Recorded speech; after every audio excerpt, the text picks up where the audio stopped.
ताड़म नमो सिद्धाणम नमो आयर्याणम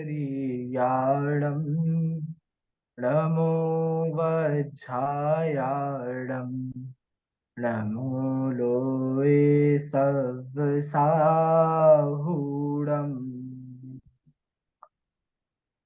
तीन भुवन में सा वीतराग विज्ञानता शिव स्वरूप शिव का नमः त्रियोग संहारी के। छह ढाला की दूसरी ढाल। और दूसरी ढाल में भी हमने कल तक देखा था किस प्रकार अग्रहित मिथ्यात हम उसका पोषण कर रहे हैं। तो सात तत्वों के संबंध में किस प्रकार हमारी भूलें हो रही हैं और हमें किस प्रकार उन भूलों को सुधारना चाहिए, इसका बहुत विस्तार से विवेचन हमने तीन कक्षाओं में, तीन चार कक्षाओं के माध्यम से किया। अभी तक का जितना विषय हमने पढ़ा उसमें आप में से किसी को कोई प्रश्न है क्या? आपने अपना पुराना विषय कुछ पढ़ा, देखा, आपने विचार किया, आपको किसी को कोई प्रश्न है क्या? अच्छी बात है। तो चलिए आगे चलते हैं हम। आपसे मैं पुनः पुनः यही कहूंगा कि ये विषय जितनी बार, अब छह ढाला है, सरल है, इसको तो याद करने जैसा होता है और हमें तो याद भी है बहुत लोगों को हम में से।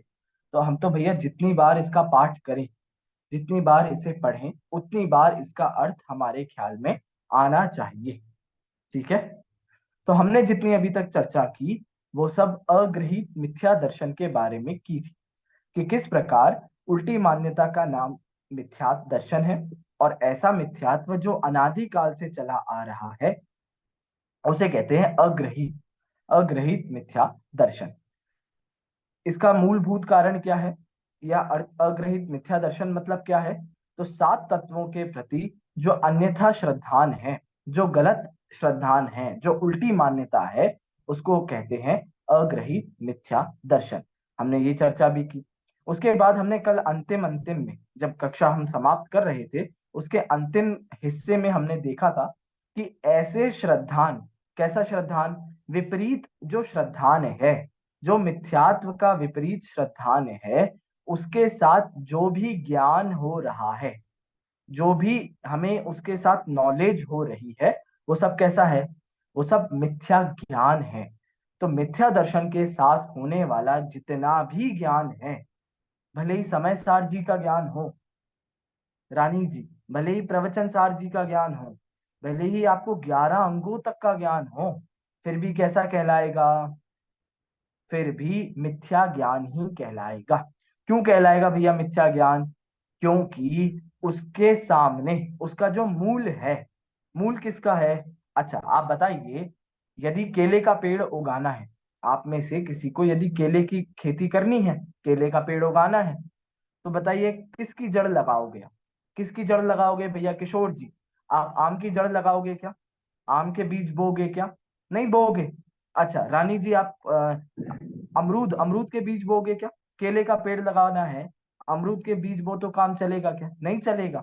ऐसे ही यदि हमारे मिथ्या दर्शन रूपी बीज पड़े हुए हैं, मिथ्या दर्शन रूपी बीज को हमने बोया है, तो उसके बाद जितना भी पेड़ उगेगा, मतलब जितना भी आगे जाकर ज्ञान होगा, जितना भी चारित्र होगा, वो सब कैसा होगा?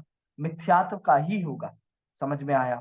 तो मिथ्या दर्शन के साथ जितना भी ज्ञान है, तो अभी हम सबको जितना ज्ञान है, जितनी चर्चा हम कर रहे हैं, यदि मिथ्यात्व के साथ है तो सब कैसा हो गया भैया? सब मिथ्या दर्शन, मिथ्या ज्ञान रूप हो गया सारा ज्ञान। समझ में आया?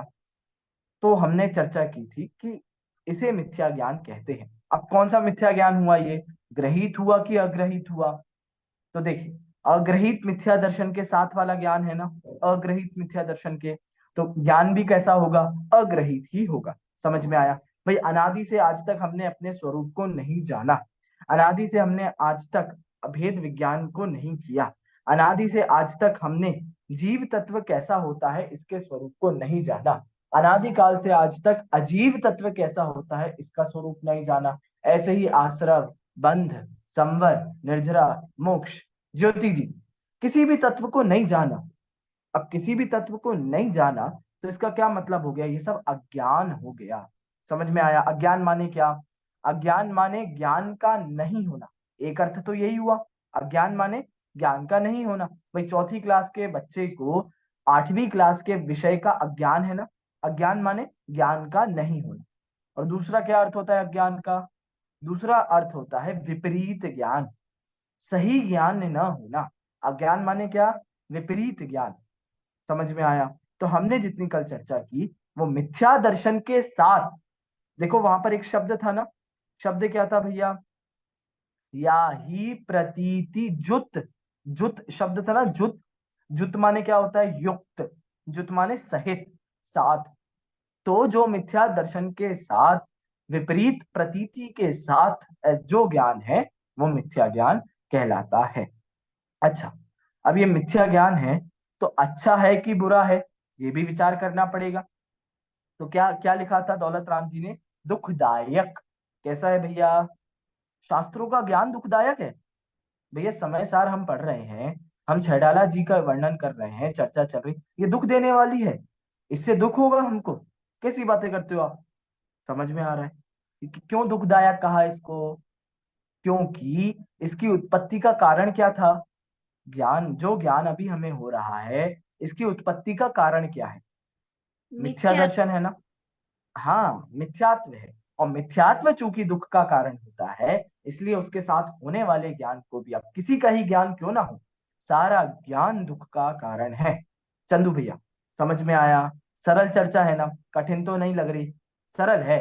बिल्कुल हमारे जीवन की तो बात है भाई, किसी दूसरे की थोड़ी ना है। ये गलती हम ही तो कर रहे हैं, जीव अजीव के स्वरूप को हम ही तो नहीं समझ रहे हैं। तो गलती तो हमारी है, जीवन तो हमारा ही है। चलिए, अब आज जो हमें भैया चर्चा करनी है, सर, तो मिथ्या दर्शन की जी।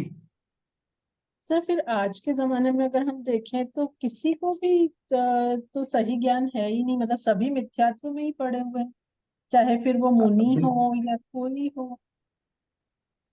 देखिए, बहुत अच्छा प्रश्न है आपका।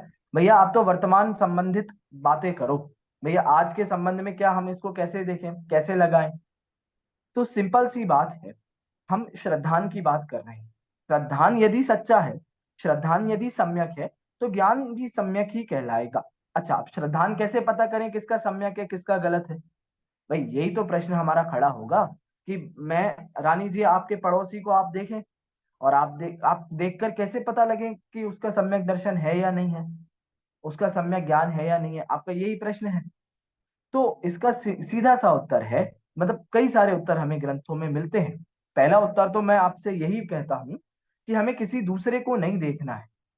ये सबसे पहला और अंतिम उत्तर होना चाहिए कि हमें दूसरे को नहीं देखना है, हम जज जज ना करें सामने वाले को। अब कदाचित फिर भी ऐसा होता है ना भैया, अब ह्यूमन टेंडेंसी है, लेकिन हमें तो लगता है हम थोड़ा लोगों को नोटिस करें, थोड़ा लोगों को जज करें, हमें है ना, पता है ह्यूमन कि टेंडेंसी हमारे है। पास तो है ही नहीं।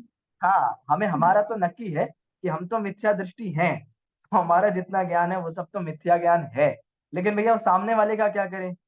सामने वाला है सच्चा है या नहीं है?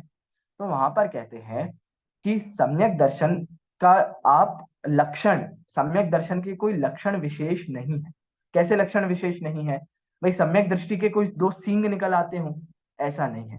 सम्यक दृष्टि कोई उसकी अलग से चाल तरीका हो, ऐसा नहीं।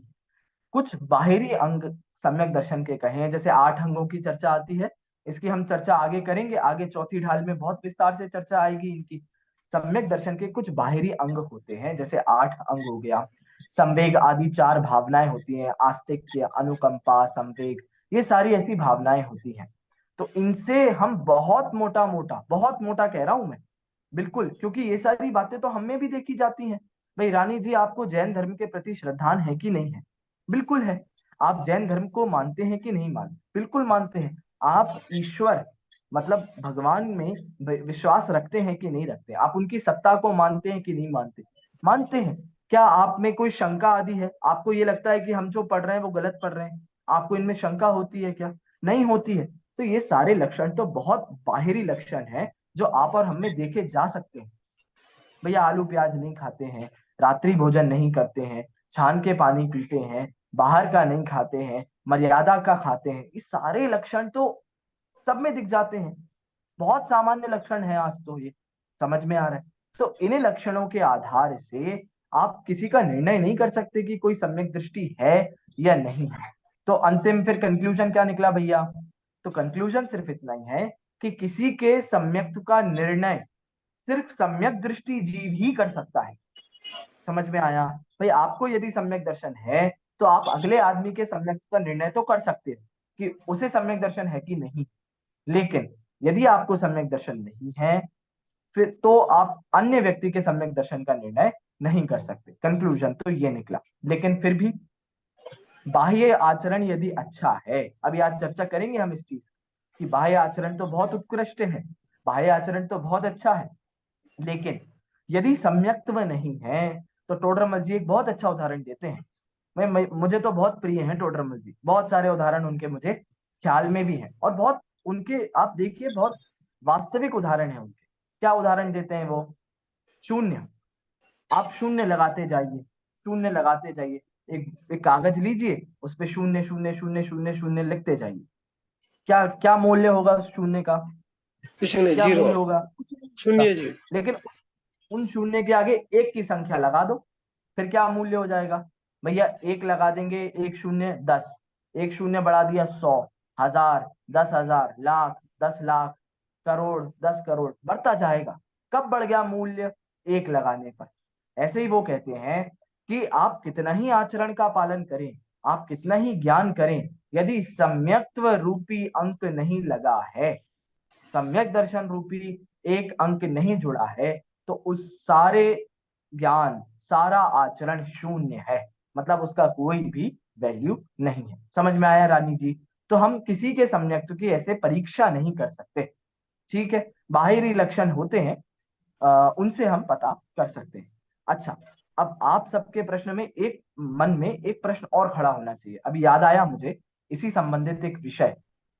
आपको ये प्रश्न होना चाहिए कि भैया जब आप सम्यक दृष्टि नहीं हो, मतलब मैं सम्यक दृष्टि नहीं हूं, आप सब सम्यक दृष्टि नहीं हो, तो फिर मेरे पढ़ाने से आपको सम्यक दर्शन कैसे उत्पन्न हो जाएगा? ये प्रश्न होना चाहिए ना। भाई मुझे सच्ची बात नहीं पता, अथवा पता है तो मुझे श्रद्धा नहीं है, मतलब मुझे सम्यक दर्शन नहीं है, तो मैं आप सबको उपदेश दूं या मैं आप सबको पढ़ाऊं या आप सब मुझसे पढ़ो, तो आपको कैसे सम्यक दर्शन हो जाएगा? है ना भाई? जिसने 10वीं की कक्षा नहीं पढ़ी है और 10वीं क्लास की ट्यूशन देने बैठ जाए कि मैं बहुत अच्छा टीचर हूँ 10वीं का, तो कैसे बच्चों को पास करवा पाएगा? समझ में आया? उसके लिए गोमट सार जी में एक बहुत सुंदर गाथा है। क्या कहते हैं? वहां पर कहा कि यदि कोई अज्ञानी गुरु है, अज्ञानी गुरु है माने क्या? जिसे सम्यक की प्राप्ति नहीं हुई है, लेकिन जिसे ज्ञान सही हुआ है, भले ही वो ज्ञान सम्यक नहीं है लेकिन सही है। देखो दो दो चीजें हैं, सम्यक ज्ञान और सच्चा ज्ञान, सही ज्ञान, दोनों में फर्क है। अभी जितना हमें 7 तत्वों के बारे में पता है, 6 द्रव्यों के बारे में पता है, शास्त्र स्वाध्याय आदि जितना हम करते हैं, जितना भी ज्ञान है, क्या ये गलत ज्ञान है? क्या ये झूठा ज्ञान है? तो ये झूठा ज्ञान नहीं है, ये गलत ज्ञान नहीं है, ये सही है, लेकिन ये सम्यक नहीं है। समझ में आया? ये सम्यक कब होगा भैया? जब सम्यक दर्शन होगा तब होगा। तो वहां पर गोमट सार जी में जो गाथा है, उसका अर्थ सिर्फ इतना ही है कि यदि कोई अजान गुरु है, अजान गुरु का नियोग है, यदि कोई अज्ञानी जो नहीं जानता है कदाचित, ऐसे गुरु हमारे पास हैं और जो हमें ये बातें सिखा रहे हैं, उनसे कदाचित सम्यक्त की उत्पत्ति, मतलब सामने वाले शिष्य आदि को सम्यक्त की उत्पत्ति हो सकती है। कैसे हो सकती है भैया? एक और उदाहरण देखिए आप। क्लास है, कक्षा है, कक्षा उसमें बहुत सारे बच्चे हैं, हम और आप सब बैठे ना जैसे, और एक टीचर है। अब टीचर को आपने ऐसा नोटिस किया होगा कि कभी कभी टीचर कोई विषय को कक्षा में पढ़ाते हैं, जैसे कोई साइंस का टॉपिक है और कक्षा में पढ़ा रहे हैं। आप विचार करें, आपने ऐसा देखा होगा, आप कभी स्कूल अपने बाल्यकाल में गए हैं आप सभी, आपने वहां देखा होगा कि भैया टीचर ने पढ़ाया कोई विषय, मीना जी, टीचर ने कोई विषय पढ़ाया, तो कभी कभी कुछ ऐसे बच्चे भी होते हैं जिन्हें टीचर से ज्यादा वो विषय समझ में आ जाता है। होते हैं कि नहीं होते हैं ऐसे बच्चे? भाई कभी कोई टीचर ने गणित का प्रश्न हल कराया, ऐसे भी बच्चे होते हैं जिन्हें ये समझ में आ जाता है कि इस फॉर्मूले से हम वो वाले प्रश्न भी हल कर सकते हैं। उन्हें ये समझ में आ जाता है कि टीचर को तो इतना ही समझ में आया, लेकिन इससे ज्यादा हमें समझ में आया। ऐसे होते हैं कुछ बच्चे, एक्स्ट्रा ऑर्डिनरी ब्राइट स्टूडेंट्स होते हैं क्लास में, बिल्कुल होते हैं। तो बस यही बात है कि कदाचित गुरु को सम्यक दर्शन नहीं हुआ है, फिर भी उनके उपदेश से, उनकी चर्चा से, उनकी संगति से हमें सम्यक दर्शन हो सकता है। ऐसे भी प्रसंग हैं। समझ में आया आपको? चलिए, तो चर्चा क्या चल रही है भैया? मिथ्या दर्शन की चर्चा हमने करी, मिथ्या ज्ञान की हमने चर्चा की। कौन से मिथ्या दर्शन और मिथ्या ज्ञान की? अग्रहित, है ना? आज हमें चर्चा करनी है वो है अग्रहित मिथ्याचारित्र, और उसके बाद हम चर्चा चालू करेंगे ग्रहित मिथ्या दर्शन की। समझ में आया? चलिए, अब हम चर्चा करते हैं छंद नंबर 8 से। ढाल दूसरी है, छंद नंबर है 8। देखिए, आप सभी अपने ग्रंथों में देखेंगे, मैं यहां से पाठ करता हूं। इन जुत विषयनि में जो प्रवृत्त, ताको जानो मिथ्याचरित। यो मिथ्यात्वादि निसर्ग जेह, अब जे ग्रहीत सुनिए सुतेह। देखिए, पहली पंक्ति, ये 8वें छंद की पहली पंक्ति। पहली पंक्ति में क्या है? अग्रहीत मिथ्या चारित्र का वर्णन। आप लोग अपनी पेंसिल से लिख रहे हैं कि नहीं लिख रहे हैं भैया? बार बार मुझे पूछना पड़ता है, मतलब आप लोग लिखें। चलिए, क्या है? 8वीं पंक्ति की, 8वें छंद की पहली पंक्ति के में किसका वर्णन है? अग्रहीत मिथ्या चारित्र का वर्णन है। देखिए क्या है? इन जुत विषयनी में जो प्रवृत्त, यहां पर भी एक और शब्द आ गया, ऊपर वाले शब्द आया। कौन सा? कौन सा शब्द आया भैया? ऊपर से ही सेम एज इट इज नीचे लिया गया है, 7वें छंद से एक शब्द बिल्कुल ऊपर से नीचे लिया गया है। कौन सा शब्द है? हाँ रूबी जी। प्रत्यतिजूत, प्रत्यतिजूत। हाँ, बहुत बढ़िया, किशोर जी ने बहुत बढ़िया बताया। जुत, जुत शब्द लिया गया है। दिख गया आप सभी को? 8वें छंद में दूसरा ही शब्द है जुत। जुत माने क्या? युक्त, सहित। किससे सहित? इनसे सहित। इनसे माने किन से? जिनकी चर्चा हमने पहले करी, मतलब मिथ्या दर्शन और मिथ्या ज्ञान, इनसे सहित। समझ में आया? आप देखिए कितनी बढ़िया बात कह रहे हैं ये। क्या कह रहे हैं? ये कह रहे हैं कि आप सभी जितनी भी क्रियाएं कर लें, आप सभी जितने भी पूजन कर लें, आप सभी जितना भी स्वाध्याय कर लें, आप सभी जितने भी उपवास करें, आप सभी जितने भी व्रत करें, जितना भी त्याग करें, जितनी भी कार्य आपको करने, आप सब कर लें, लेकिन इन जुत यदि इनसे सहित है, मिथ्या दर्शन मिथ्या ज्ञान से सहित है, तो क्या कहलाएगा? ताको जानो मिथ्या चरित्र। सारी क्रियाएं, सारा स्वाध्याय, सारी पूजन, सारे सब कुछ क्या हो गया? मिथ्या चारित्र। तो छोड़ दें क्या भैया कल से? अनछना पानी पीने लगे हम, सरलता होगी ना उसमें? कमलाक्षी जी, अनछने पानी में कितनी सरलता होती है भाई? नल से पानी आया, सीधा पी लिया। कितनी सरलता है, ना दोहरे कपड़े की झंझट है, ना उसे छानो, ना फिर बिलछानी दो, और फिर सुखाओ और फिर छानो, कितनी परेशानी। और ट्रेन में कभी सफर करो, मिले नहीं, प्यासे रहो, इससे अच्छा तो ये बिस्लरी का बढ़िया हमें मिलता है पानी, पी लो, बढ़िया, अच्छा लगेगा। अच्छा, रात्रि भोजन भी कर रहे हैं फिर तो भैया, क्योंकि ये तो सब मिथ्या चारित्र है। तो कौन सुबह जल्दी उठे, खाना आना बनाए, आराम से खाएंगे 1-2 बजे तक, फिर शाम को खाएंगे 8-9 बजे तक, तो बढ़िया रहेगा, हमारी सुविधा के अनुसार रहेगा वो। तो फिर हम भैया बाहर का खाना और चालू कर देते हैं। आलू प्याज क्यों छोड़े? मिथ्या चारित्र ही तो कह रहे हो आप सबको। तो ऐसे करें कि वैसे करें भाई? कान यहाँ से पकड़ो कि कान यहाँ से पकड़ो? कान तो पकड़ ही रहे हो आप, मिथ्या चारित्र तो कह ही रहे हो। तो हम तो क्यों आ रहे हैं? अब 1 घंटा भी हम क्यों खराब कर रहे हैं यहाँ? है ना भैया? क्यों हम पढ़ रहे हैं? फिर तो ये भी मिथ्या चारित्र ही है। तो बहुत अच्छी बात है, उपदेश तो ऊपर चढ़ने के लिए दिया जाता है। कल हमने बहुत विस्तार से चर्चा की थी ना इस बात की। किस बात की चर्चा की थी? मंदिर जाना है, स्वाध्याय करना है, रात्रि भोजन का त्याग करना है, आलू प्याज का त्याग करना है, छना पानी पीना है, लेकिन उसमें धर्म नहीं मानना है।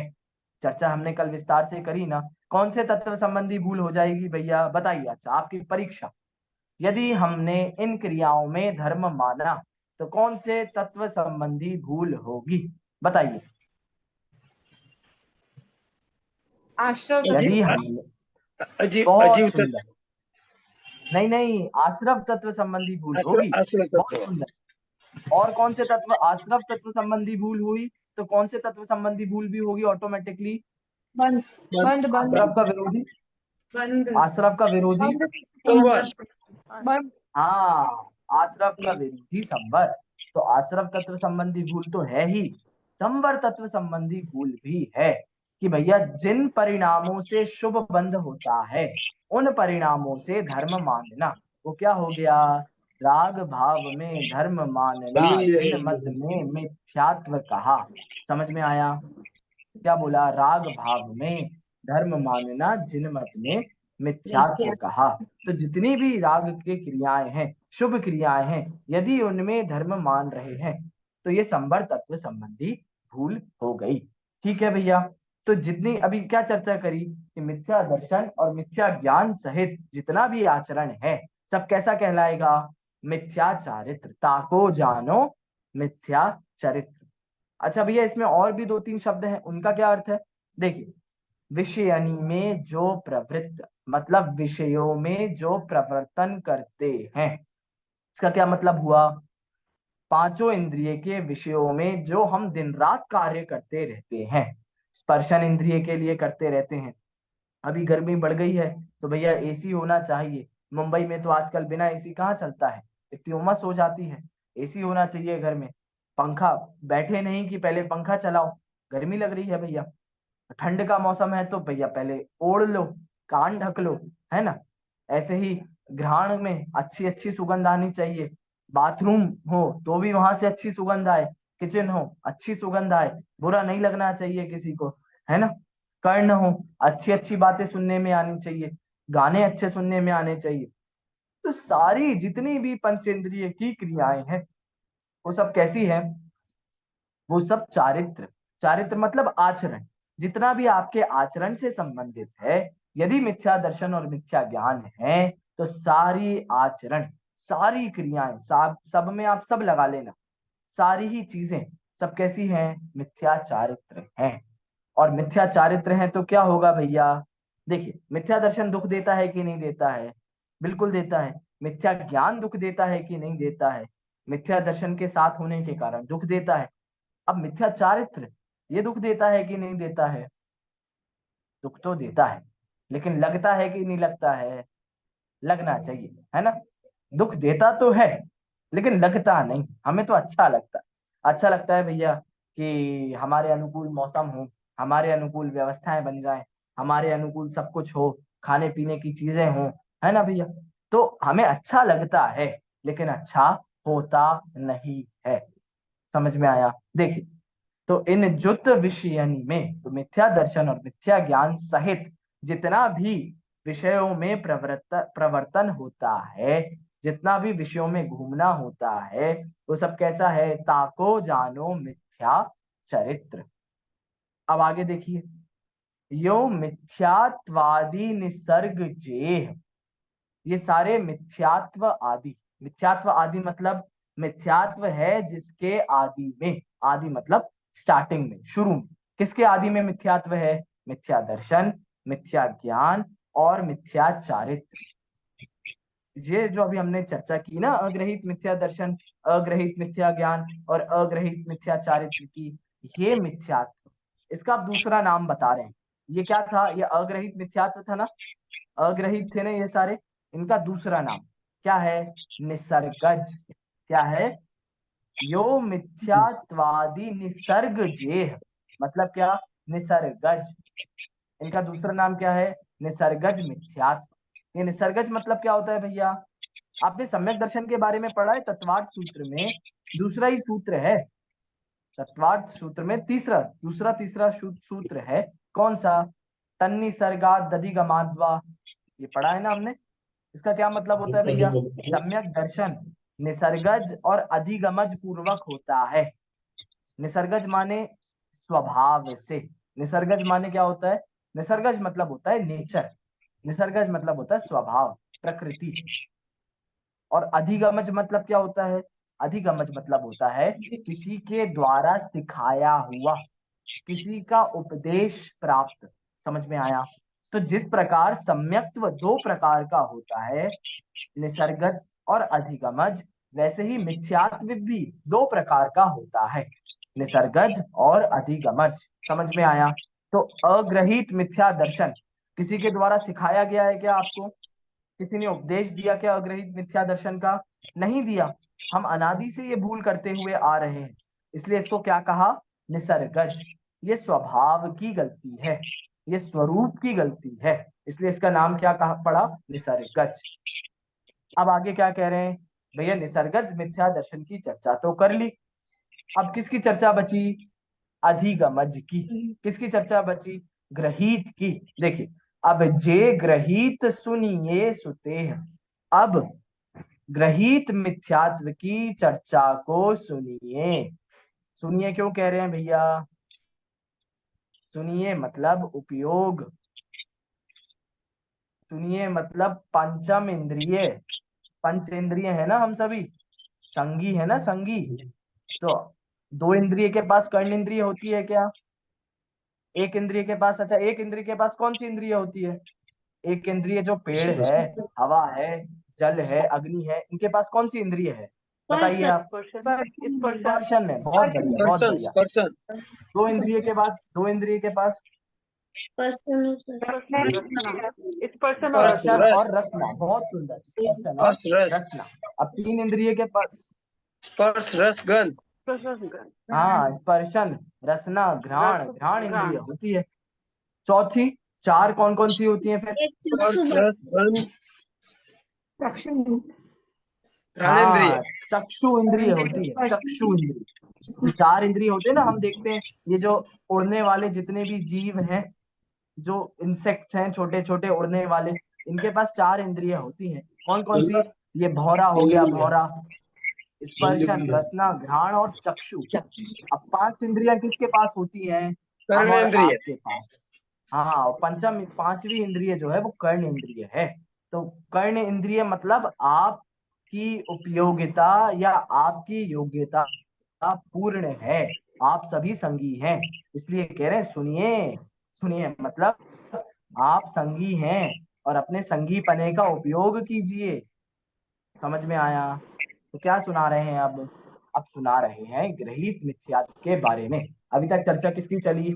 अग्रहित मिथ्या दर्शन, मिथ्या ज्ञान, मिथ्या चारित्र अथवा निसर्गज। मिथ्या दर्शन, मिथ्या ज्ञान, मिथ्या चारित्र। अब दौलत राम जी किसकी कथा बताएंगे? ग्रहित मिथ्या दर्शन, मिथ्या ज्ञान और मिथ्या चारित्र अथवा अधिगमज। अधिगमज माने जो इस भव में प्राप्त हो रहा है किसी के उपदेश से, उपदेश आदि से जो प्राप्त होता है, जो हमें सिखाया जाता है, तो उससे उससे भी मिथ्यात्व होता है। तो अब कैसे होता है वो मिथ्यात्व, उसकी चर्चा हम करते हैं। देखिए, तो ये छंद नंबर 8 हमारा हो गया। इसमें से किसी को कोई डाउट है क्या, कोई शंका है क्या? सारी बातें आपको समझ में आ रही हैं? शब्दशः बिल्कुल समझ में आना चाहिए। अभी तो हमारी वो ऐसी लाइव क्लास नहीं है, मतलब हम सामने ऑफलाइन नहीं बैठे हैं, ऑनलाइन ही है। नहीं तो मैं भैया एक जी एक से बढ़िया पूछता, एक एक अधिगमज से के बारे में पंक्तियों वापस का अर्थ भी पूछता। जी अधिगमज के बारे में वापस हाँ, अधिगमज मतलब होता है अधिगम। अधिगम मतलब होता है किसी के द्वारा दिया गया, सिखाया गया, पढ़ाया गया। ठीक है? तो जैसे गुरु अपने शिष्यों को ज्ञान देते हैं ना, तो वो अधिगमज हो गया। एक गुरु है, उन्होंने अपने शिष्यों को सिखाया। और जो शिष्य, अच्छा बताइए, बचपन में वो बालक को दूध पीना किसने सिखाया? किसी ने सिखाया क्या? नहीं नहीं। सिखाया। संस्कार लेकर आया है, तो वो कैसा हो गया? वो निसर्गज हो गया। लेकिन वो जैसे धीरे धीरे बालक बड़ा होता है, उसको चलना सिखाया, उसको बोलना सिखाया, उसको लिखना पढ़ना सिखाया, ये सब होता है अधिगम। समझ में आया अब निसर्गज और अधिगमज में फर्क आपको? चलिए, अब हम चर्चा करते हैं ग्रहित मिथ्यात्व की। छंद नंबर 9 मैं यहाँ से पाठ करूंगा, आप अपने अपने स्थानों पर अपने ग्रंथों में से पाठ करेंगे।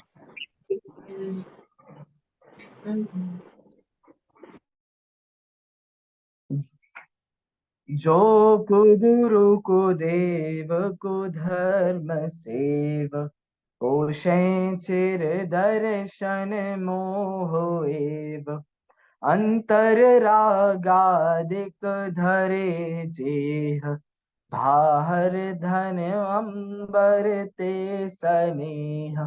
क्या कह रहे हैं?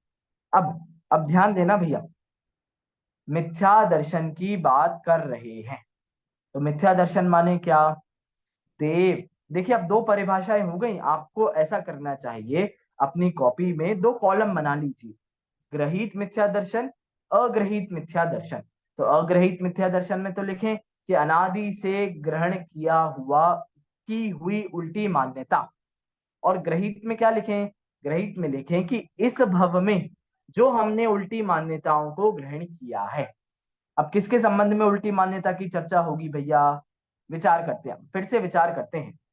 जैसे जब हमने अग्रहित मिथ्या दर्शन की चर्चा शुरू करी थी, तो हमने वहां देखा था कि भैया सात तत्व ही क्यों, सात तत्व के संबंध में ही उल्टी मान्यता क्यों? क्योंकि वे हमारे प्रयोजन भूत थे। समझ में आया? ऐसे ही इस मनुष्य भव में हम और आपके प्रयोजन भूत कौन है? मनुष्य भव की बात कर रहा हूं मैं। मनुष्य भव में हम और आपके प्रयोजन भूत कौन है? हमारे देव, शास्त्र और गुरु। समझ में आया? हमारे देव शास्त्र गुरु हैं अरहंत सिद्ध आचार्य उपाध्याय साधु। तो अरहंत सिद्ध देव, आचार्य उपाध्याय साधु गुरु और उनके द्वारा बताया हुआ जिनवाणी, ये हमारे लिए प्रयोजन भूत है मनुष्य गति में, इस भव में। तो इनके विपरीत श्रद्धान, इनका अन्यथा रूप, इसमें यदि हम उल्टा ग्रहण करते हैं तो वो क्या कहलाता है भैया? वो कहलाता है ग्रहित मिथ्या दर्शन। समझ में आया? तो कुगुरु, कुदेव और कुधर्म, आपको शास्त्र ले लें अथवा कुधर्म ले लें, दोनों एक ही बात है। देखिए देखिए क्या लिख रहे हैं? जो कुगुरु, कुदेव, कुधर्म सेव। तो ये कुगुरु, कुदेव, कुधर्म क्यों कहा? आपको समझ में आ गया? क्योंकि मनुष्य गति में प्रयोजन भूत देव शास्त्र गुरु हैं। इनके ही समीपता से हमें हमारे मोक्ष की प्राप्ति हो सकती है, इसीलिए उन्होंने यहाँ पर इन्हें प्रयोजन भूत कहा। और उनके बारे में विपरीत श्रद्धान, वो होता है ग्रहित मिथ्या दर्शन। तो इसलिए लिखा कुगुरु। कुगुरु माने क्या भैया? जो वास्तव में गुरु नहीं है, उन्हें गुरु मानना। गुरु माने क्या? गुरु माने अध्यापक भी होता है। गुरु के कई सारे अर्थ होते हैं भैया। गुरु मतलब आपको पता, बड़ा भी होता है। मतलब हम सब में जो बड़ा होगा ना, हम हमारी सभा में जो सबसे बड़े होंगे, श्रेष्ठ होंगे, उनको भी गुरु कहते हैं। जो अपनी बुद्धि में सबसे बड़े होते हैं उन्हें गुरु कहते हैं। जिसका वजन बहुत भारी होता है उसे भी गुरु कहते हैं। गुरु, अध्यापक, टीचर को भी गुरु कहते हैं। कौन सा गुरु लेना है यहाँ पर? यहाँ पर तो भैया एकमात्र निर्ग्रंथ गुरु ही लेने हैं। समझ में आया? जो आचार्य उपाध्याय साधु निर्ग्रंथ वास्तविक दिगंबर जैन संत हैं, उनकी चर्चा है, वे हैं गुरु। और उनके स्वरूप को न मानकर अन्य में गुरु के स्वरूप की कल्पना करना अथवा गुरु को मानना, वो सब क्या है? कुगुरु। समझ में आया? अब आगे क्या लिखा? कुदेव। कुदेव मतलब भैया हमारे यहाँ देव का स्वरूप क्या है? कौन बताएगा? आप हैंड रेस करिए। अच्छा, देव किसे कहते हैं? ये तो बच्चों बच्चों को पढ़ाया जाता है। हाँ, मीना जी हैं, और कौन है? कोई नया हाथ नहीं दिख रहा आज मुझे। कुसुम जी, आप बताएंगी क्या? कुसुम जी बताएंगी क्या मुझे? कोई नया हाथ दिखे तो मजा आए। आप तो सब अब पुराने पक्के आदमी हो गए हैं सभी। चलिए नीलेश भैया आप बताइए, देव का स्वरूप क्या है? वितरागी, सर्वज्ञ, हितोपदेशी। बहुत सुंदर, बहुत सुंदर। हमारी रूबी दीदी ने उनकी मदद कर दी है थोड़ी सी, लेकिन अच्छी बात है। यही होता है वास्तविकता में साधर्मीपन। बहुत बढ़िया, वात्सल्य है। चलिए जो वीतरागी हैं, जो सर्वज्ञ हैं, वे ही सच्चे देव हैं। तो स्वरूप तो क्या था, वीतरागता और सर्वज्ञता था। अब वीतरागता को तो न जाने और राग द्वेष की कल्पना करें, सर्वज्ञता को तो न जाने और अल्प ज्ञान की कल्पना करें, ऐसे देव को सच्चा देव माने तो वो सच्चे देव नहीं है। वो सब कैसे हो गए भैया, कुदेव हो गए। ऐसे ही कुधर्म, कुधर्म माने क्या, धर्म मतलब क्या होता है, धर्म, धर्म मतलब होता है वस्तु का सही स्वभाव। धर्म मतलब क्या होता है, हाँ सही सच्चा स्वभाव जो होता है, आत्म स्वरूप जो होता है, वो तो धर्म होता है। लेकिन वैसा स्वरूप तो न जाने और अन्यथा माने। इसको क्या कहा भाई, जीव को जीव तो न जाने लेकिन अजीव जाने, तो हो गया ना अधर्म। इसी को कहते हैं कुधर्म, इसी को कहते हैं उल्टा गलत धर्म। समझ में आया? तो ऐसे देव शास्त्र गुरु अथवा देव गुरु धर्म को जो कोई भी मानते हैं, वो सब क्या कर रहे हैं, पोषें, पोषें मतलब पोषण कर रहे हैं। किसका पोषण कर रहे हैं भैया, चिर दर्शन मोह एव, ये दर्शन मोह का पोषण कर रहे हैं। दर्शन मोह माने क्या, वो अग्रहित मिथ्यात्व, चिर लिखा है ना, चिर, चिर माने क्या होता है, लंबे समय से चला आ रहा। चिर मतलब क्या होता है, जो अनादि काल से चला आ रहा है उसे कहते हैं चिर। तो चिर दर्शन मोह माने अग्रहित मिथ्या दर्शन। समझ में आया?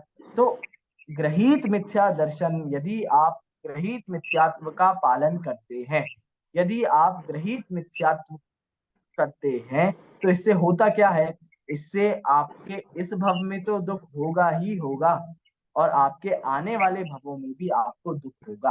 क्यों होगा भैया दुख, क्योंकि इससे आप अग्रहित मिथ्यात्व को पुष्ट कर रहे हैं, इससे आप अग्रहित मिथ्यात्व को ही बल दे रहे हैं, इससे आप अग्रहित मिथ्यात्व की ही चर्चा को बढ़ा रहे हैं। इसीलिए जितना भी ग्रहित मिथ्या दर्शन ज्ञान चारित्र है, वो सब किसको पोषण कर रहा है, किसको पुष्ट कर रहा है, वो अग्रहित को ही पुष्ट कर रहा है। समझ में आया? चलिए आगे देखते हैं। तो ये तो एक सामान्य दर्शन, एक ग्रहित मिथ्या दर्शन किसे कहते हैं, एक ये सामान्य परिभाषा बताई। किसे कहते हैं भैया, कुदेव, कुगुरु और कुधर्म की मान्यता को ग्रहित मिथ्या दर्शन कहते हैं। कुदेव को मानना, कुगुरु को मानना, कुधर्म को मानना, सब कैसा हो गया, सब ग्रहित मिथ्या दर्शन है। अब यहाँ दौलत राम जी क्या करेंगे, एक एक को आगे विस्तार से समझाएंगे। अब आगे जो चर्चा होगी ना, ये एक एक को समझाए, किस किस को, सबसे पहले कुगुरु को समझाएंगे, फिर कुदेव को समझाएंगे, फिर कुधर्म को समझाएंगे। उसके बाद क्या करेंगे, क्रम क्या है, ये मिथ्या दर्शन हो गया, फिर मिथ्या ज्ञान की चर्चा होगी ग्रहित, फिर मिथ्या चारित्र की चर्चा होगी, वो ग्रहित मिथ्या चारित्र की चर्चा होगी।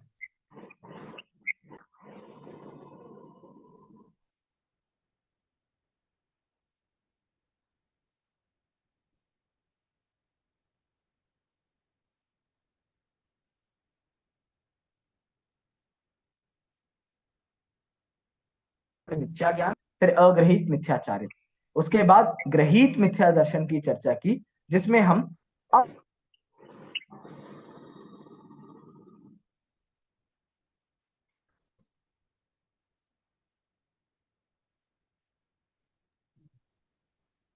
आवाज नहीं आ रही।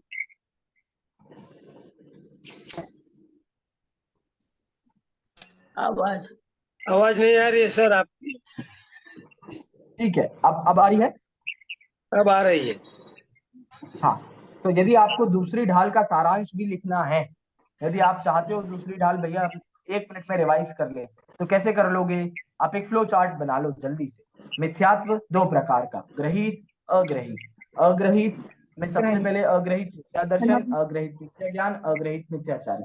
ग्रहित में क्या, ग्रहित में ग्रहित मिथ्या दर्शन, इसके 3, कुगुरु, कुदेव, कुधर्म, फिर ग्रहित मिथ्या ज्ञान और ग्रहित मिथ्या चारित्र। इस प्रकार से आपकी दूसरी ढाल का भी रिवीजन हो जाएगा। ये सारी बातें हम सीखते हैं, मतलब हम जब नोट्स बनाते हैं ना, कोई बहुत बड़े बड़े विषय होते हैं, उन्हें हमें जल्दी से रिवाइज करना है या उन्हें हमें याद रखना है, तो हम ये तरीके अपनाते हैं। ये आप सब भी करें। चलिए क्या है आगे चर्चा, अब चर्चा करने वाले हैं, सबसे पहले किसकी चर्चा होगी? कुगुरु की। समझ में आया? देखिए, अंतर रागादिक 9वां छंद है, उसकी अंतिम पंक्ति, 9वें छंद की प्रथम पंक्ति में तो दर्शन मोह ग्रहित मिथ्या दर्शन की चर्चा थी। 9वें छंद की दूसरी पंक्ति जो है उसमें कुगुरु की चर्चा है। भैया कुगुरु कैसे होते हैं, क्या है स्वरूप कुगुरुओं का?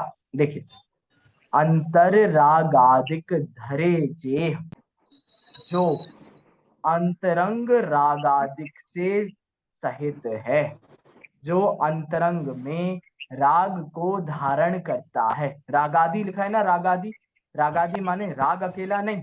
अभी हमने चर्चा की थी ना एक बार, यदि आपको कहीं रागादि लिखा मिले तो इसका मतलब क्या समझना है? राग द्वेष मोह। इसका मतलब, हाँ बहुत बढ़िया, इसका मतलब है मोह, राग और द्वेष, तीनों ही चीजें आपको लेना है। तो क्या कह रहे हैं? अंतर रागादिक धरे जे, दिल के अंतरंग राग आदि पाए जाते हैं। अंतरंग माने क्या? अंतरंग माने अंतरंग परिग्रह की चर्चा है ये। समझ में आया आपको? किसकी चर्चा है? ये परिग्रह की चर्चा है। हमारे गुरु कैसे होते हैं? हमारे गुरु के पास कोई परिग्रह होता है क्या?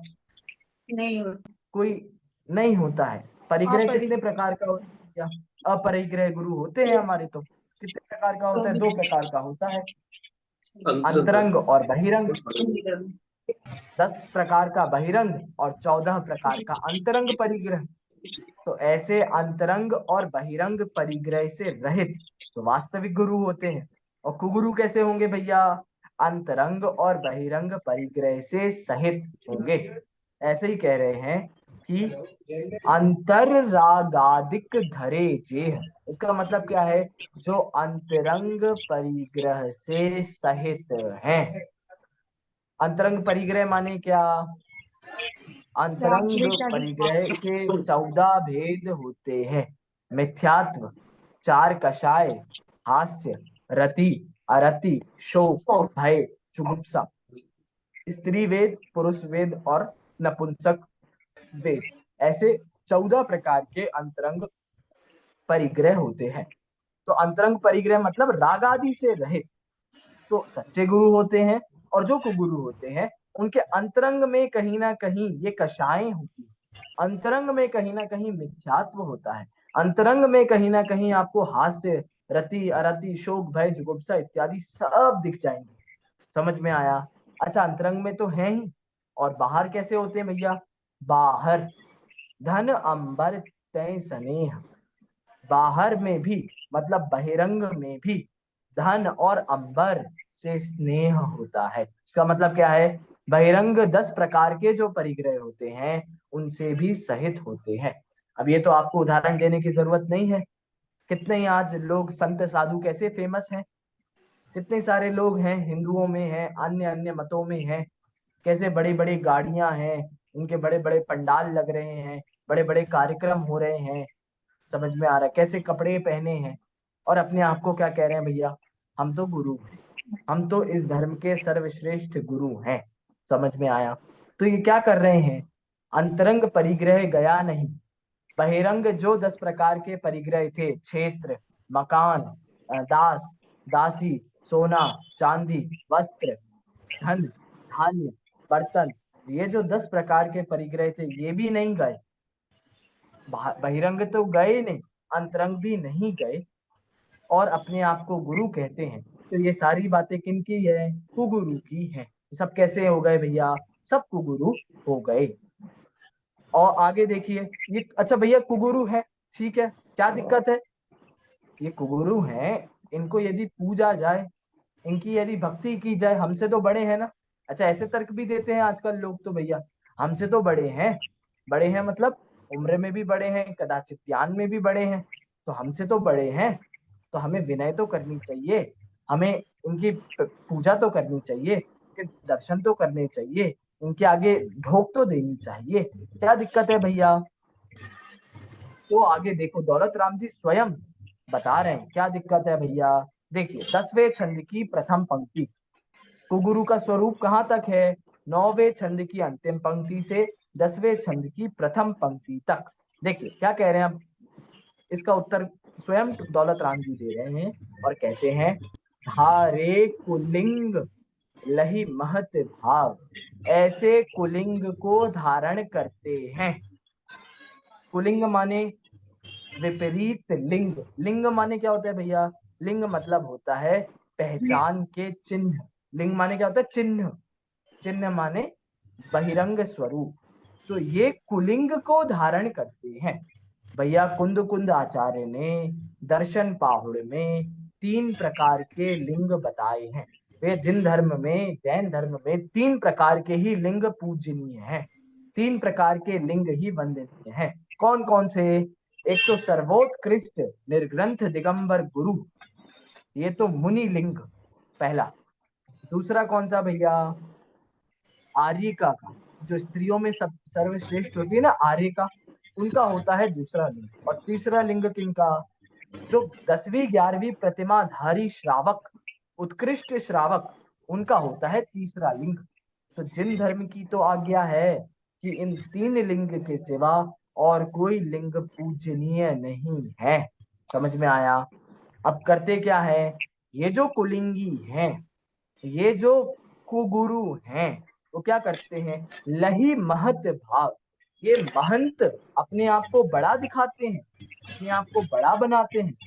पता ही है कैसे कैसे गुरु हैं, सारी चर्चाएं हम देख ही रहे हैं आजकल। बहुत फेमस यूट्यूब पे आ जाती है, कहीं सोशल मीडिया पे फेमस हो जाते हैं, कैसे कैसे गुरु हैं, अपने आप को बड़ा बताते हैं और अपने आप की पूजा करवाते हैं। ऐसे भी कई गुरु हैं, लोग तो उन्हें पूज ही रहे हैं, सो पूज रहे हैं, लेकिन वो अपनी आपकी पूजाएं भी करवाते हैं कि आप हमारी पूजा करो, आपको सुख मिलेगा।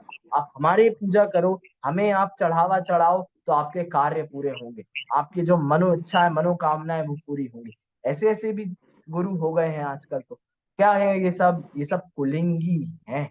समझ में आया? और ये कुलिंगी कैसे होते हैं भैया? हम कर लें कुछ, इनकी विनय वंदना आदि करें तो क्या दिक्कत है? देखिए कह रहे हैं, ते कुगुरु जन्म जल उपल नाव। ये कुगुरु कैसे हैं? ये जन्म, जन्म माने संसार, संसार सागर से आपको पार होना है कि डूबना है? संसार सागर में आपको डूबना है कि संसार सागर से पार होना है भैया? पार होना है। पार होने की व्यवस्था कर रहे हैं अपनी। लेकिन कुगुरु को यदि पूज रहे हैं तो ये संसार सागर में कौन सी नाव है? ये नाव लिखा है ना, नाव। नाव से पहले एक और शब्द है उपल। उपल माने पत्थर।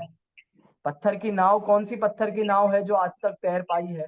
बताइए भैया, कोई पत्थर की नाव बनी आज तक ऐसी जो तैर रही हो पानी में? पत्थर की नाव स्वयं भी डूबती है और उसमें बैठे सभी लोगों को भी डुबाती है।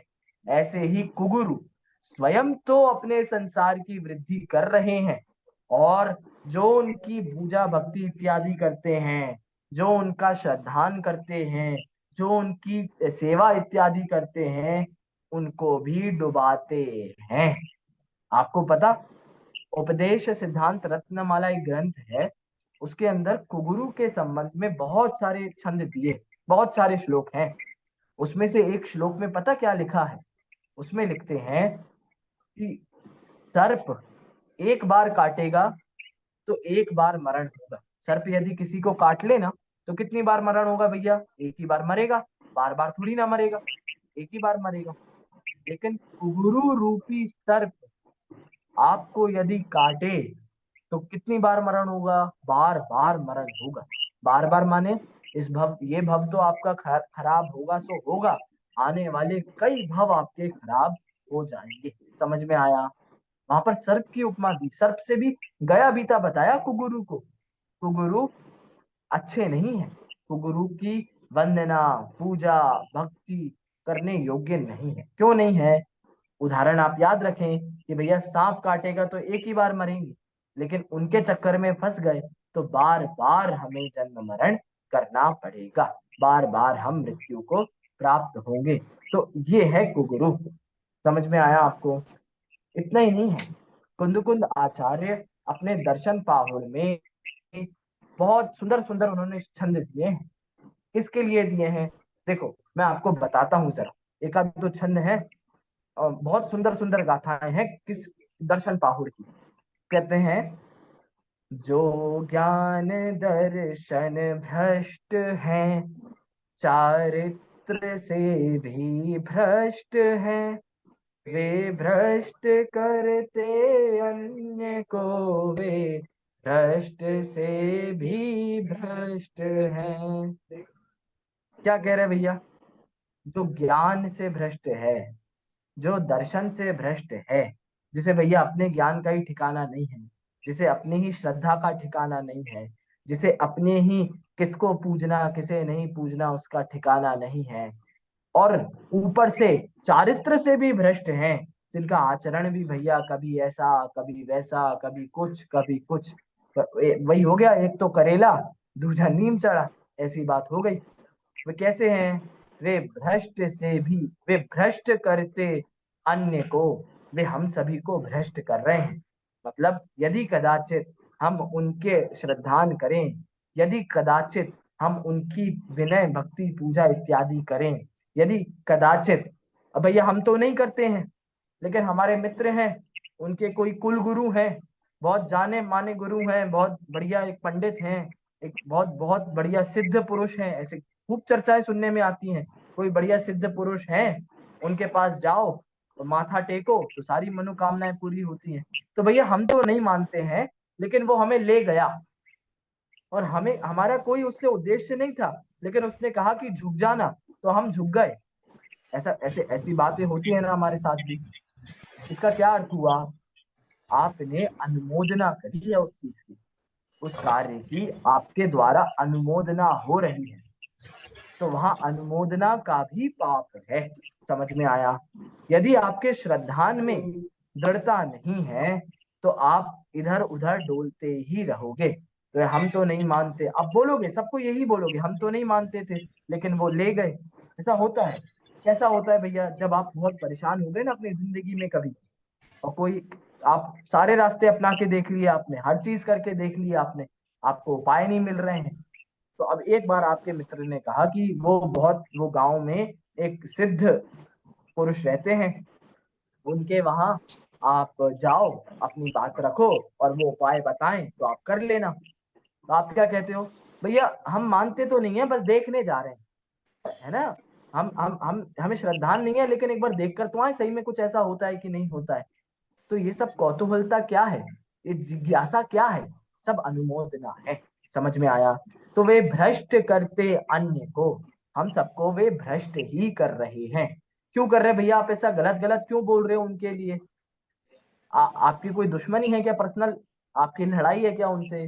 भैया कोई दुश्मनी नहीं है, कोई लड़ाई नहीं है, लेकिन यदि श्रद्धान और ज्ञान ही विपरीत है, ऊपर से चारित्र आचरण भी विपरीत है, तो वे भ्रष्ट हैं। वे भ्रष्ट करते अन्य को, वे भ्रष्ट से भी भ्रष्ट हैं। मतलब वे इतने निकृष्ट हैं। समझ में आया? खुद तो डूबेंगे ही, साथ में हमें भी लेकर डूबेंगे। समझ में आया? तो ये किसकी बात कर रहे हैं हम? ये अग्रहित मिथ्यात्व है कि ग्रहित मिथ्यात्व है? कैसे फर्क करेंगे हम इसमें? कौन सा मिथ्यात्व है ये ग्रहित है। कैसे है? तो हाँ, ये कुगुरु, ये जो कुगुरु का संबंध है, ये जो कुगुरु की चर्चा है, क्या अनादिकाल से चले आ रहे हैं? कोई कुगुरु है, आप मान लीजिए कोई एबीसी, लेट अस अज्यूम कोई एबीसी करके कुगुरु है, कोई कोई हम नाम नहीं ले रहे किसी के, कोई है कुगुरु, तो क्या वे अनादि से थे? वे अनादि से नहीं थे। वे भी इसी भव में हमें मिले, उनका और हमारा संबंध भी इसी भव में हुआ, इसलिए क्या हुआ? वो ग्रहित मिथ्यात्व हुआ। समझ में आया? तो आपको फर्क समझ में आना चाहिए, क्या ग्रहित और क्या अग्रहित। तो आज हमने क्या चर्चा की? आज हमने चर्चा की ग्रहित मिथ्या दर्शन की, और उसके बाद हमने चर्चा की कुगुरुओं की। तो भैया कुगुरु की चर्चा भी बहुत विस्तार से और की जा सकती है, लेकिन आप सब अनुभवी लोग हो, आप सबको पता है कि कैसे कैसे आज कुगुरु बाजार में है, कैसे कैसे वे सब अपनी दुकान चला रहे हैं, आप सब जानते हो।